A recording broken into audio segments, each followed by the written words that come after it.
അസ്സലാമു അലൈക്കും വറഹ്മത്തുള്ളാഹി വബറകാതുഹു. കഴിഞ്ഞ ക്ലാസ്സിൽ സൂറഹ് ബഖറ 237 ആയത്ത് വരെ നമ്മൾ മനസ്സിലാക്കി. ഇൻഷാ അല്ലാഹ് ഇന്ന് നമുക്ക് ബാക്കി വരുന്ന ഭാഗങ്ങൾ നോക്കാം. ബിസ്മില്ലാഹിർ റഹ്മാനിർ റഹീം. حافظوا على الصلوات والصلاة الوسطى وقوموا لله قانتين فإن خفتم فرجالا أو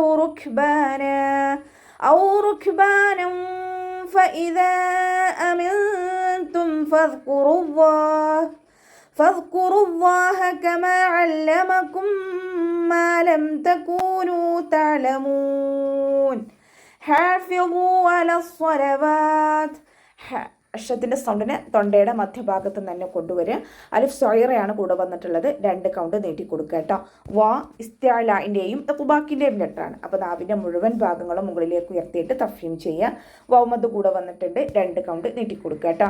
അയനിൻ്റെ സൗണ്ടിനെ തൊണ്ടയുടെ മധ്യഭാഗത്ത് തന്നെ കൊണ്ടുവരിക. സോ അത് ഇസ്തിഅലാഇൻ്റെയും ഇത്ബാക്കിൻ്റെയും ലെറ്ററാണ്. നാവിൻ്റെ മുഴുവൻ ഭാഗങ്ങളും മുകളിലേക്ക് ഉയർത്തിയിട്ട് തഫ്ഹീം ചെയ്യുക. വാവിൻ്റെ കൂടെ അലിഫ് സൊയറയാണ് വന്നിട്ടുള്ളത്. 2 കൗണ്ട് നീട്ടി കൊടുക്കുക. വാവ് ഉച്ചരിക്കുന്ന സമയത്ത് ചുണ്ടുകളെ വട്ടത്തിൽ പിടിച്ചു കൊടുക്കുക. സോ അത് ഇസ്തിഅലാഇൻ്റെയും ഇത്ബാക്കിൻ്റെയും ലെറ്റർ ആയതുകൊണ്ട് നാവിൻ്റെ മുഴുവൻ ഭാഗങ്ങളും മുകളിലേക്ക് ഉയർത്തിയിട്ട് തഫ്ഹീം ചെയ്യുക കേട്ടോ. ലാമിൻ്റെ കൂടെ അലിഫ് സഗീറയാണ് വന്നിട്ടുള്ളത്. 2 കൗണ്ട് നീട്ടി കൊടുക്കുക. ലാം കൊൽക്കല ലെറ്ററില്ലാത്തത് കൊണ്ട് ഹാഫ് സുക്കൂന് കൊടുക്കുക. സീനിനും ഹാഫ് സുക്കൂന് കൊടുക്കാനായിട്ട് ശ്രദ്ധിക്കുക കേട്ടോ. അപ്പോൾ ഇസ്തിഅലാഇൻ്റെയും ഇത്ബാക്കിൻ്റെയും ലെറ്ററാണ്. അപ്പോൾ നാവിൻ്റെ മുഴുവൻ ഭാഗങ്ങളും മുകളിലേക്ക് ഉയർത്തിയിട്ട് തഫ്ഹീം ചെയ്യുക. അലിഫ് സഗീറയാണ് കൂടെ വന്നിട്ടുള്ളത്. 2 കൗണ്ട് നീട്ടിക്കൊടുക്കുക. വഖൂമൂ ലില്ലാഹി ഖാനിതീൻ. വാവ് ഉച്ചരിക്കുമ്പോൾ ചുണ്ടുകളെ വട്ടത്തിൽ പിടിച്ചു കൊടുക്കുക. പല്ലിനെ ചുണ്ടിൽ തട്ടിക്കാതെ നോക്കണേ. ഖാഫ് ഇസ്തിഅലാഇൻ്റെ ലെറ്റർ ആയതുകൊണ്ട് നാവിൻ്റെ ബാക്ക് മുകളിലേക്ക് പൊക്കി കൊടുത്തിട്ട് തഫ്ഹീം ചെയ്യുക. വൗമദ് കൂടെ വന്നിട്ടുണ്ട്. 2 കൗണ്ട് നീട്ടി കൊടുക്കുക. മീമിൻ്റെ കൂടെയും വൗമദാണ് വന്നിട്ടുള്ളത്. 2 കൗണ്ട് മാത്രം നീട്ടാനായിട്ട് ശ്രദ്ധിക്കുക കേട്ടോ. അവ്വ എന്നുള്ള നാമത്തിൻ്റെ മുന്നേയുള്ള അക്ഷരത്തിന് കെസറ വന്നു. അവ്വ എന്നുള്ള നാമത്തിൽ ലാമിനെ ലൈറ്റ് ആക്കിയിട്ട് ഉച്ചരിക്കുക കേട്ടോ. ലില്ലാഹി.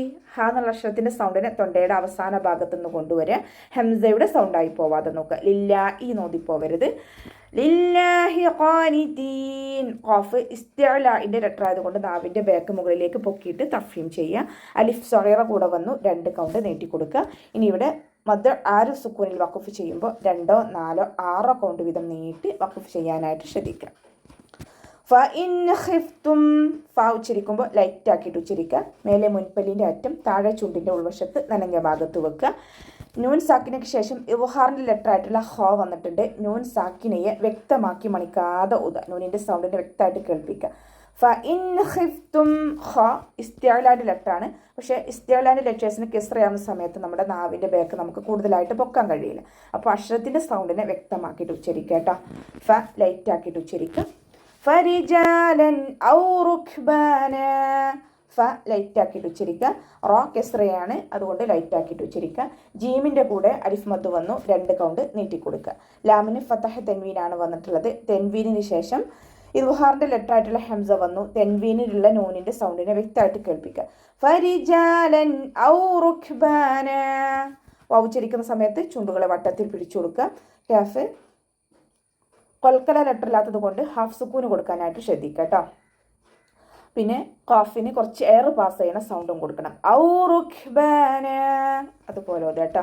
ഇവിടെ വഖഫിൻ്റെ ചിഹ്നമായിട്ടുള്ള സിലയാണ് വന്നിട്ടുള്ളത്. ചേർത്തി ഓതലാണ് ഉത്തമം. ഇനി നമ്മൾ ശ്വാസത്തിൻ്റെ ബുദ്ധിമുട്ടൊക്കെ ഉണ്ടെങ്കിൽ വഖഫ് ചെയ്യുകയാണെന്നുണ്ടെങ്കിൽ 2 കൗണ്ട് നീട്ടിയിട്ട് വഖഫ് ചെയ്യുക കേട്ടോ. ഫതഹ് തെൻവീനിൽ വഖഫ് ചെയ്യുമ്പോൾ മദ്ദഅവ വാക്കിക്കൊണ്ട് 2 കൗണ്ട് നീട്ടി വഖഫ് ചെയ്യുക. ചേർത്തി ഓതുന്ന സമയത്ത് ഇവിടെ നൂനിന് ഫതഹ് തെൻവീനാണല്ലോ. തെൻവീനിന് ശേഷം ഇഖ്ഫാഇൻ്റെ ലെറ്റർ ആയിട്ടുള്ള ഫ വന്നു. തെൻവീനിലുള്ള നൂനിൻ്റെ സൗണ്ടിനെ മറച്ചു വെച്ചിട്ട് മണിച്ചോതി കൊടുക്കുക. റുക്ബാനം ഫഇദാ അതുപോലെ ഓതാ. ഫ ലൈറ്റ് ആക്കിയിട്ട് ഉച്ചരിക്കുക. ദാലിൻ്റെ കൂടെ മദ് വന്നു. മദ്ദക്ഷരത്തിന് ശേഷം അടുത്ത വേർഡിലായിട്ടാണ് ഹംസ വന്നിട്ടുള്ളത്. മദ് ജായിസ് മുൻഫസിൽ 2, 4 കൗണ്ട് നീട്ടിയിട്ട് പാരായണം ചെയ്യാം. അമിൻതും. നൂൻ സാക്കിനയ്ക്ക് ശേഷം ഇഖ്ഫാഇൻ്റെ ലെറ്റർ ആയിട്ടുള്ള താ വന്നു. നൂൻ സാക്കിനയെ മറച്ചു വെച്ചിട്ട് മണിച്ചോതി കൊടുക്കുക. നാവിനെ മുകളിൽ തട്ടിക്കാതെ നോക്കുക കേട്ടോ. ഫദ്കുറുല്ലാഹ്. ഫ ലൈറ്റ് ആക്കിയിട്ട് ഉച്ചരിക്കുക. ദാൽ കൊൽക്കല ലെറ്റർ ഇല്ലാത്തത് കൊണ്ട് ഹാഫ് സുക്കൂന് കൊടുക്കാനായിട്ടും ശ്രദ്ധിക്കുക. റോ വമ്മയാണ്, ഉയർത്തിയിട്ട് ഉച്ചരിക്കണം. വൗമത്ത് കൂടെ വന്നിട്ടുണ്ട്, 2 കൗണ്ട് നീട്ടിക്കൊടുക്കുക. അവ്വ എന്നുള്ള നാമത്തിൻ്റെ മുന്നേ അക്ഷരത്തിന് വമ്മ വന്നു. അപ്പോൾ നമ്മൾ അവ്വ എന്നുള്ള നാമത്തിൽ ലാമിനെ ഉയർത്തിയിട്ട് ഉച്ചരിക്കണം കേട്ടോ. ഹ എന്നുള്ള അക്ഷരത്തിൻ്റെ സൗണ്ടിനെ വ്യക്തമാക്കി കൊടുക്കുക. കമാ അല്ലമക്കും കാഫ് ചരിക്കുമ്പോൾ കുറച്ചൊന്ന് ചിരിച്ചു കൊടുക്കുക. മീമിൻ്റെ കൂടെ അലിഫ് മദ് വന്നു, 2 കൗണ്ട് നീട്ടിക്കൊടുക്കുക. അയിനിൻ്റെ സൗണ്ടിനെ തൊണ്ടയുടെ മധ്യഭാഗത്ത് തന്നെ കൊണ്ടുവരാം. അല്ലമക്കും മാലം, മീം സാക്കിനയ്ക്ക് ശേഷം മീം തന്നെയാണ് വന്നിട്ടുള്ളത്. ഇദാം ഷഫവിയാണ് വരുന്നത്. മീം സാക്കിനയുടെ നിയമത്തിലുള്ള ഇദാം സുക്കൂനായ മീമിനെ അടുത്ത മീമിലേക്ക് ലയിപ്പിച്ച് ഒന്നയോടുകൂടി ഓതി കൊടുക്കുക.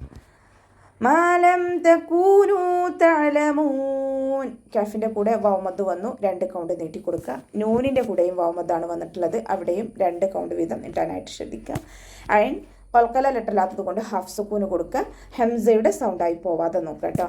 ഇനി മദ് 6 സുക്കൂനിൽ വഖഫ് ചെയ്യുമ്പോൾ 2, 4, 6 കൗണ്ട് വീതം നീട്ടി വഖഫ് ചെയ്യാനായിട്ട് ശ്രദ്ധിക്കുക. അപ്പോൾ നമുക്ക് ഇവിടെ വെച്ചിട്ട് അവസാനിപ്പിക്കാം. അസ്സലാമു അലൈക്കും വറഹ്മത്തുള്ളാഹി വബറകാതുഹു.